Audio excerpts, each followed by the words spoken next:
অপরাজিতা গাছে পুরো ফুল ভর্তি হয়ে গেছে। সাদা অপরাজিতা হয়েছে, কি দারুণ লাগছে।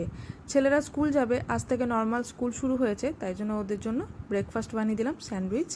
আর তারপর ওদেরকে স্কুল পাঠিয়ে আমি পুজো করে নিলাম। যত অপরাজিতা ফুল ছিল সব তুলে নিয়েছি পুজো করার জন্য। আর ছাদে এসে দেখি কত কালারের, আলাদা আলাদা কালারের নয়নতারা হয়েছে আমার ছাদের যে গাছগুলো আছে সেখানে।